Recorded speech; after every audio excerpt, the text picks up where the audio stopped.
You sit in a meeting, surrounded by colleagues, doing a job they earned, and hear one cold thought cut through everything. I don't belong here. You smile, you nod, you perform competence, and underneath you're quietly convinced that everyone else has it figured out, and you're the only one faking it. That one day you'll make the mistake that slips the mask, and everyone will finally see. Here's what makes it strange. The evidence says you're good. The promotion happened. The feedback from senior management and your colleagues is real. And none of it lands. You dismiss it and don't believe the positive feedback. If that's you, in the next few minutes, I'll show you exactly why your brain refuses to believe your own success. It's not what you think. And it's certainly not a premonition. Because it's not just meetings, is it? You reread an email 5 times before sending it, because it has to sound intelligent enough to keep the cover story going. Someone senior praises your work, and your first feeling isn't pride. It's, they don't know me well enough yet. You got the job, the place on the course, the client, and somewhere inside, you decided it was an admin error, luck, timing, a kind interviewer. And when something finally does go slightly wrong, a typo, a flat presentation, one awkward answer, it doesn't feel like a mistake. It feels like evidence, like the truth leaking out. If any of that is you, stay with me, because what you're living with has a name, and it isn't being right about yourself. So here's today's question. Why do so many capable, high-achieving people carry this quiet dread that they're faking it? And why doesn't succeeding ever make it stop? Short version. The feeling of being a fraud isn't information about your competence. It's a very old belief about who you are, filtered through a brain that is actively skewing the evidence against you. You're not a fraud. You're running a pattern that has convinced you that you are. And once you can see the mechanism, you can start to work with it. Let's start with the name. What everyone calls imposter syndrome was first described in 1978 by 2 psychologists, Pauline Clance and Suzanne Imes. They were studying high-achieving women, people succeeding by every external measure, and they kept finding the same private secret. These women believed they had fooled everyone around them, and they lived in quiet fear of being found out. Notice what they called it. Not a syndrome, not a disorder. The imposter phenomenon, a pattern of thought. And here's the detail I most want you to hold on to. It shows up most in people who are genuinely performing well. That finding has repeated for nearly 50 years. Feeling like a fraud is not evidence of being one. If anything, it tracks with how seriously you take your work. Which raises the obvious question, if the evidence says you're competent, what exactly is your brain doing with all that evidence? To understand why you feel like a fraud, you have to look underneath the feeling. And underneath, there's almost always a core belief. A core belief is one of the deep, absolute conclusions you reached about yourself early in life, usually long before you had the language to question it. For imposter syndrome, it usually sounds like, I'm not capable enough or good enough. I'll be found out. I don't really belong. These beliefs are old. They tend to form in childhoods where effort was dismissed, where standards were impossible, where praise only arrived for outcomes, or where good enough never quite was. And because they're so deeply embedded, they don't sit in your mind as opinions. They act as a filter over everything that happens to you. Not a fair filter, a biased one. Here's how the bias works, because this is the part that explains why success never cures it. When the belief says, I'm not really capable, your brain protects that belief using something psychiatrist Aaron Beck called discounting the positive. It works like this.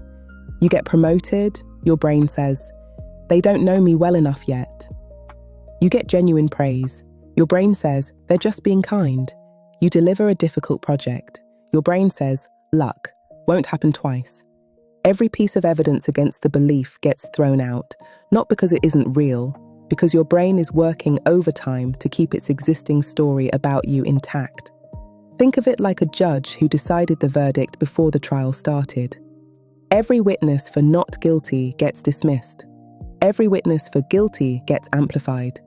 That isn't a personal failing. It's what every human brain does with a deeply held belief. Psychologists call the general habit confirmation bias, and it's most brutal when the belief is about your own worth. Then perfectionism stacks on top. You meet a high standard, and instead of pride, your brain moves the bar. That was too easy. Now the new bar feels as far away as the old one did. It's a system that can never be satisfied, and it's why your overthinking never switches off. When the belief says every task might be the one that exposes you, your brain manages the threat in advance. The 45 minutes rewriting a 2-line email, the rehearsed conversations, the 11 p.m. playback of the meeting. Your overthinking isn't random.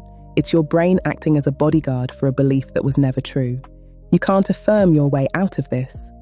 The pattern is too well practiced.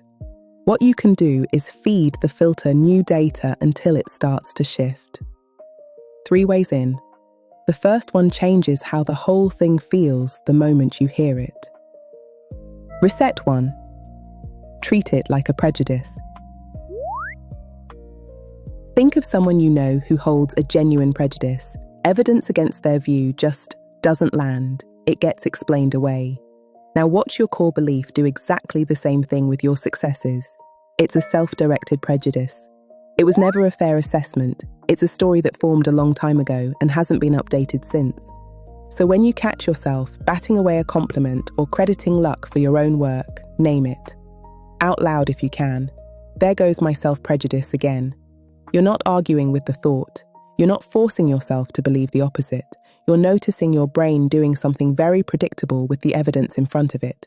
Noticing is what starts the distance. That's the first move.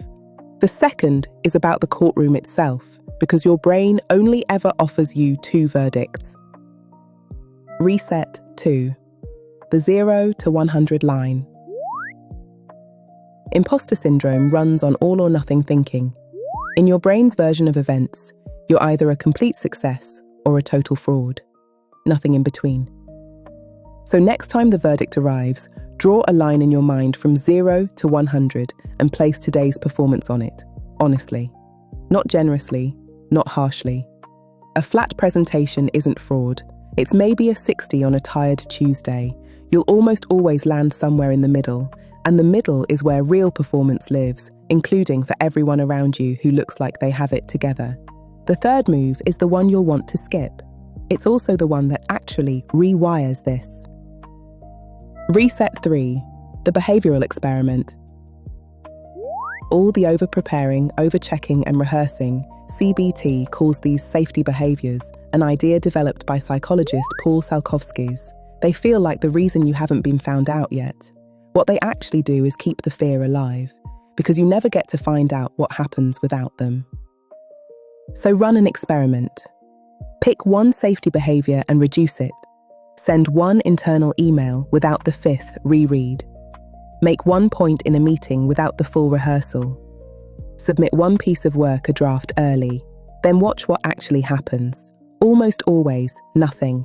And that lived evidence is the one kind your brain can't discount the way it discounts compliments. You're not proving you're perfect. You're collecting data the filter can't throw out. So, the feeling of being a fraud was never a fact about you. It's an old belief, quietly filtering out every piece of proof that you're exactly where you belong. You're not a fraud. You're running a pattern. And patterns can change. Next time, the people who call themselves lazy and why almost none of them are. If you've ever said, "I'm just being lazy" while running on empty, that one is going to sting in a useful way. If this felt like something you needed to hear, the next one will too. Subscribe so it finds you. I'll see you there.